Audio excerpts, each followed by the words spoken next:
नमस्कार. आजच्या भागामध्ये आपण बघूया तर इथे गुरुजी आपल्या कीर्तनामधून आता भूमी आणि आकाशबद्दलची स्टोरी त्यांनाच नव्याने सांगत असतात. कारण भूमीची स्मृती गेल्यापासून गेल्या वर्षभरामध्ये तिच्याबरोबर काय काय घडलं आहे याबद्दल तिला काहीही आठवत नसतं.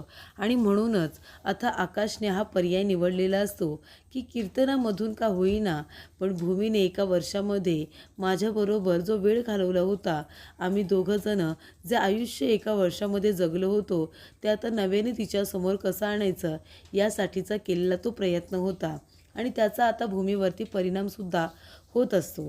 तर इथे गुरुजी आपल्या कीर्तनामधून सांगत असतात की राजा आणि राणी यांना दूर करणारे काही दुष्ट लोकसुद्धा होते. त्यांना त्यांचं प्रेम हे बघवत नव्हतं. वनवासामध्ये सुद्धा दोघंजणं एकमेकांपासून दूर झाले नाही. त्या कठीण प्रसंगामध्ये सुद्धा एकमेकांनी एकमेकांचा हात हा घट्ट पकडून ठेवला होता. आणि शेवटीला काय तर इथे सत्यावरती वाईटाची जीत झाली.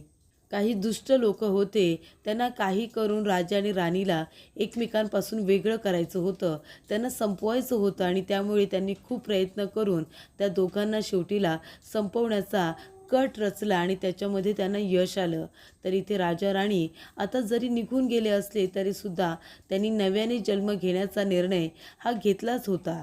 तेव्हा इथे भूमीला आठवत असतं की आजूबाजूला आग लागली होती आणि भूमी मध्येच आता अडकली होती. तेव्हा आकाश आगीला न घाबरता भूमीकडे धावत पळत आला आणि तिला घेऊन त्या आगीतून बाहेर पडला होता. त्यानंतर इथे जेव्हा गोडाऊनमध्ये भूमीला मध्येच खुर्चीवरती बांधून ठेवलेलं असतं आणि आजूबाजूला आग लागते, तिथून सुद्धा आकाशने तिचा जीव वाचवला होता. पण शेवटीला जेव्हा समुद्रामध्ये बोटीमध्ये आता इथे भूमीला बांधून ठेवलेलं असतं तेव्हा तो बॉम्बस्फोट झाल्यानंतर भूमी आणि आकाश मात्र एकमेकांपासून वेगळे हे झालेले असतात. त्यानंतर इथे भूमीला आठवत असतं की आकाश आणि भूमीचं लग्न, त्यानंतर दोघांनी एकमेकांबरोबर घालवलेले ते क्षण, ते सगळेच आता इथे भूमीला आठवत असतात. आपल्याबरोबर हे काय घडतंय याचं तिला आश्चर्यसुद्धा वाटत असतं. तर इथे आता गुरुजी म्हणत असतात आपल्या कीर्तनामधून की राजा आणि राणी जरी त्यांची राग झाली असली तरीसुद्धा शिवशक्तीप्रमाणे त्या राखीतून त्यांनी पुन्हा नवा जन्म घेण्याचा निर्णय घेतला आणि त्यांनी नवा जन्म घेतला देखील. तेव्हा इथे भूमीला आता आठवत असतं की जेव्हा इथे आकाश आणि भूमीची पहिली ओळख ही आता हॉस्पिटलमध्ये झालेली असते, तिथे जेव्हा आकाश येतो भूमीला बघून तो येऊन तिला घट्ट मिठी मारतो आणि तेव्हा इथे भूमीचा खूप मोठा गैरसमजसुद्धा झालेला असतो. तेव्हा इथे भूमीला आठवत असतं जेव्हा आकाशबरोबर तिचं लग्न झालेलं असतं तेव्हा पौर्णिमा आणि मानसीचं सुद्धा लग्न हे झालेलं असतं. तिने तेव्हा गृहप्रवेशसुद्धा केलेला असतो. तेव्हा इथे भूमी आता आपले डोळे कचकन उघडते कारण तिला आता काही गोष्टी नजरेसमोर आलेल्या असतात. त्यानंतर इथे भूमी आणि आकाशने नव्याने लग्न केलेलं असतं ते सुद्धा तिच्या नजरेसमोर येतं. तेव्हा भूमी आता आकाशला म्हणते की आकाश, मला सगळं काही आठवतं आहे, अरे ही आपलीच गोष्ट आहे. असं म्हणाल्यानंतर आता इथे सगळ्यांना खूप मोठा धक्का बसतो. रागिनी, पौर्णिमा, अभि तिघंजणं तर खूपच जास्त घाबरतात. भूमीला आता सगळं काही आठवलं आहे हे ऐकल्यानंतर आता आजी, इथे मानसी, अथर्व आणि रघु काका यांना खूप जास्त आनंद होतो. मात्र इथे रागिनीला अजिबातच या गोष्टीचा आनंद होत नाही. तर कीर्तनामधून आता गुरुजींनी सांगितलेलं असतं की राजा राणी यांना जरी दुष्ट लोकांनी एकमेकांपासून वेगळं करण्याचा प्रयत्न केला होता तरीसुद्धा ते दोघंजणं नव्याने जन्म घेतात आणि पुन्हा एकमेकांबरोबर संसार करायचा निर्णय घेतात. ते आता सांगितल्यानंतर भूमीला आता ती गोष्ट आपली आहे हे कळतं, पण तिला आता चक्कर येते कारण तिच्या मेंदूवरती ताण येतो, मनावरती ताण येतो. तेव्हा आता गुरुजी आता लगेचच आपलं कीर्तन थांबवतात आणि इथे डॉक्टरांना बोलावलं जातं. तेव्हा इथे आता भूमीचे डॉक्टर आलेले नसतात तर इथे नवीन डॉक्टर एक आलेले असतात. आकाश म्हणतो, डॉक्टर घाबरण्यासारखं काही नाही आहे ना?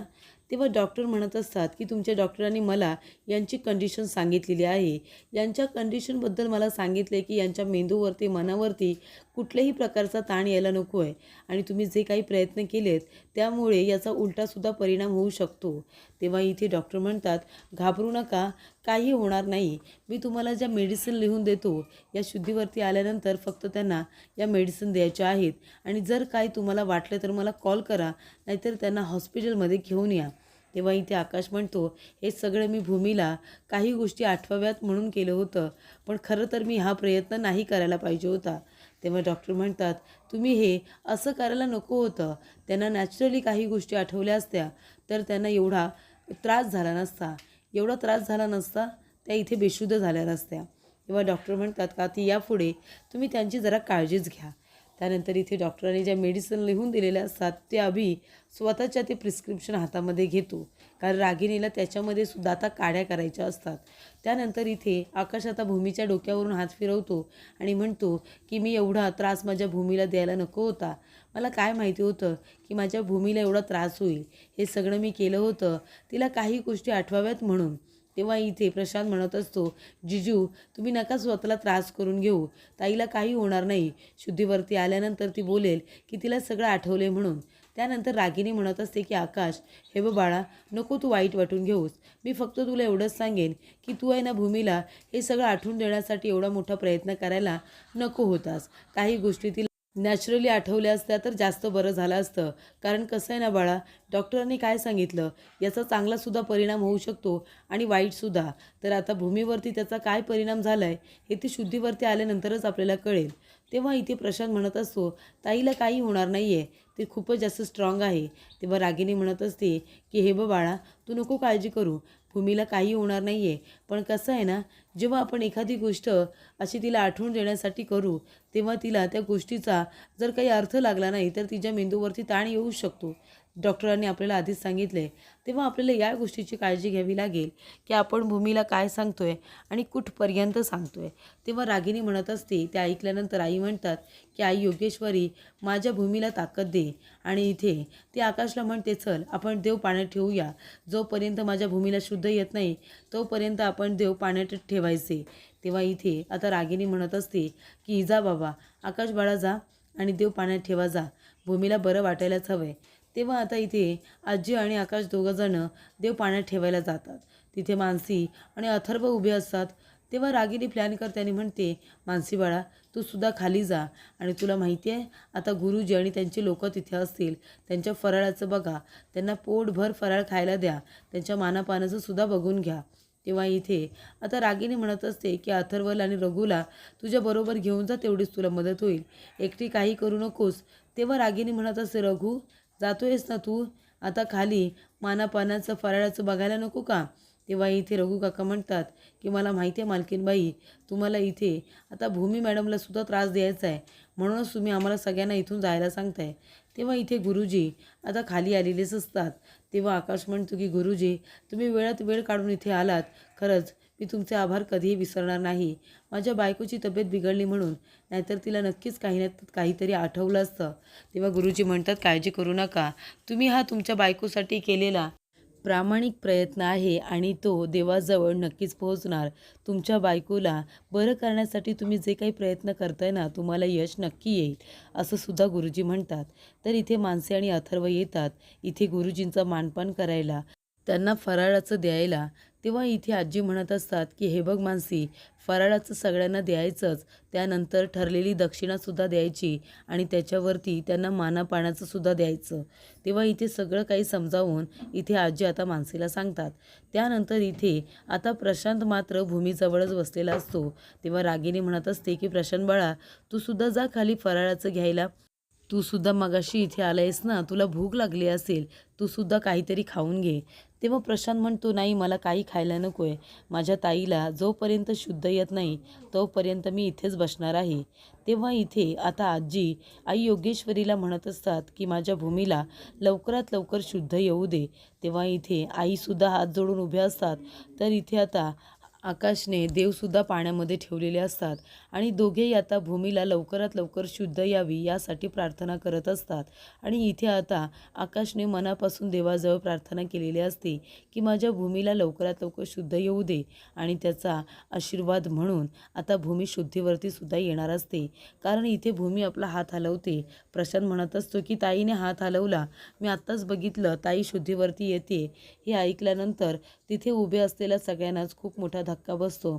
तर इथे आता आकाश, प्रशांत आणि आजी तिघेही आता देवाजवळ हीच प्रार्थना करत असतात की लवकरात लवकर इथे भूमी शुद्धीवरती आली पाहिजे. तेव्हा रागिनी धावत पळत येते आणि बघते तर काय, भूमीचा हात हा हलत असतो. तेव्हा इथे रागिनी खूपच जास्त घाबरते. पण त्यानंतर इथे भूमी आता गच्च डोळे मिटून घेते आणि पुन्हा डोळ्यांची पापणीसुद्धा हलवत नाही आणि हातसुद्धा हलवत नाही. तेव्हा इथे रागिनी म्हणते, काय झालं, भूमी आता हात हलवत का नाही आहे? तेव्हा इथे प्रशांत म्हणत असतो, आणि ताईचे डोळेसुद्धा हलत नाही आहेत, काय झालं असेल? तेव्हा इथे आता लगेचच रागिनी भूमीचा हात आपल्या हातामध्ये घेते आणि ती आता तिच्या हाताच्या इथे नसा चेक करत असते.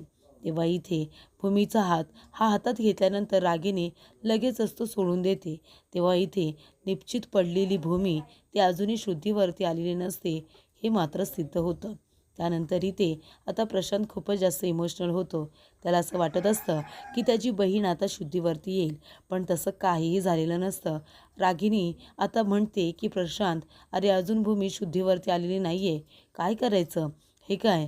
तेव्हा इथे मगाशी तिने हात हलवला, पण आता ती हात हलवत नाही आहे, याचं आता त्याला फार वाईट वाटतं. तर पुढील भागामध्ये आपण बघूया, इथे भूमी शुद्धीवरती आलेली असते. तेव्हा इथे रागिनी तिला आता उठून बसवते आणि तिला लिंबू सरबत प्यायला देत असते.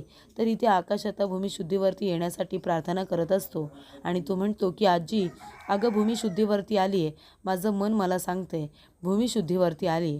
तेव्हा इथे आता रागिनी तिला देत असते लिंबू सरबत प्यायला. रागिनी तिच्याकडे बघत असते आणि तिला म्हणते, घे भूमी घे. तेव्हा भूमी आता रागिनीच्या हातातून तो ग्लास घ्यायला खूपच जास्त घाबरत असते. तर इथे भूमी आता तिच्याकडे संशय वृत्तीने बघत असताना रागिनीसुद्धा आपल्या मनामध्ये खूपच जास्त घाबरलेली असते.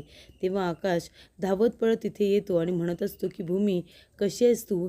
कीर्तन तू ऐकलंस ना? कीर्तन ऐकल्यानंतर तुला काही आठवतंय का, असं सुद्धा आकाश विचारतो. तेव्हा इथे भूमी त्याच्याकडे बघतच राहते. तर इथे येणारे भाग खूपच जास्त रंजकदार होणार आहेत. सिरियलच्या डेली अपडेटसाठी तुम्ही आमच्या चॅनलला नक्की सबस्क्राईब करा. धन्यवाद.